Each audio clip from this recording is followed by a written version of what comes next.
Day after reaction to President Obama's Cairo speech, remarkably positive in our fourth story in the countdown, with the notable exception of a certain Republican senator from Oklahoma who was actually accused the president of being un-American.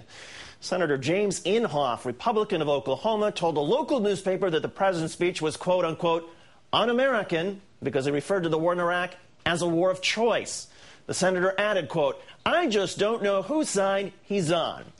The fact that the war in Iraq was indeed a war of choice is obviously not a factor in Senator Inhofe's analysis, nor did he take into account President Obama's principled defense of legitimate American interests. And the senator complained that the president had suggested that torture occurred at Gitmo, quote, "There has never been a documented case of torture at Guantanamo." Senator Inhofe must be ignoring both the FBI report and the Red Cross report that clearly documented such torture. Meantime, President Obama's speech continues to draw a markedly warm reaction from the various audiences he was trying to reach. The 55-minute address electrified many Muslims in the Arab Middle East. Even Saudi Islamists expressed their satisfaction. "It is a beautiful speech in general," said Moshe Alawaji, an activist. And even the Wall Street Journal reports Muslims in the Middle East and beyond praised Obama for the tone of his speech Thursday. Al Jazeera, the Arab world's leading satellite channel, celebrated the speech as an attempt at forging a new relationship between Washington and the Muslim world. Let's bring in CQ politics columnist and MSNBC political analyst Craig Crawford. Craig, great to see you. Hi, David. You know, as the senator defines it, there really aren't many Americans left, I guess, since most people agree with Obama. Well, once Senator Inhofe decided he was going to criticize the president before the president returned from the trip abroad, this is what he went with, pretending that torture did not occur at Gitmo and calling Obama un-American?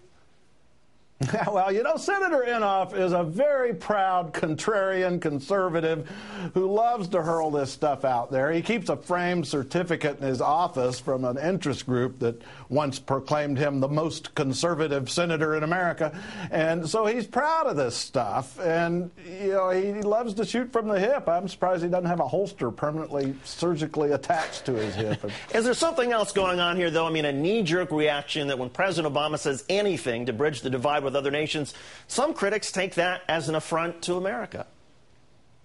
Yeah, and I often wonder, you know, when the out-of-power party, there is a tendency for the out-of-power party in all these cycles as a result of the partisan gridlock we live with, that they seem to want the world to fall apart so they can blame it on the party in power. And you got to wonder at what point is the nation's interest paramount, when it certainly would be in the nation's interest to see some peace in this region and for Obama to make progress. But if they're just going to undermine it at every turn for political gain, who's the American? Otherwise than mostly Inhofe, Republican reaction has been minimal. But when the president gets home, will the GOP try to get out their talking point about the president's Cairo speech, or do they realize that attacking a well-regarded moment like that will only isolate them further? Well, they're trying to do something that I don't think is going to work. They've tried it before, tried it back in the campaign. They're trying to drive a wedge between the president and the Jewish community in this country. But they're making two false assumptions, I think. One, that the Jewish community would react as a whole as negatively as they expect to some of the things Obama said in that speech, because I find a lot of Jewish, if not most Jewish voters, want peace in that region and recognize some of these concessions have to be made. And the other is, it hasn't worked in the past. They tried to drive this wedge between Obama and the Jewish community in the last campaign. He got 80% of the vote. Well, the other thing is most members of a majority of the American Jewish community actually supports the president when he says that the settlements need to stop, but that's another issue. Another thread running through this, many Republicans just do not want any kind of acknowledgement that our country committed torture. How long can they keep holding on to this widely disproven delusion?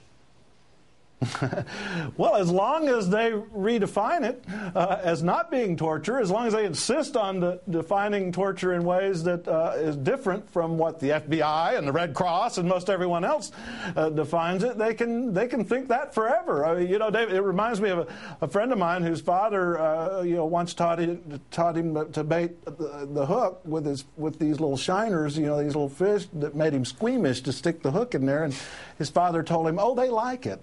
they like it. And from then on, he just kept baiting those hooks, thinking these fish really liked it. And so as long as you can convince yourself of a different definition, you can believe anything. Craig Crawford of Congressional Quarterly and MSNBC. Craig, thanks as always. You bet.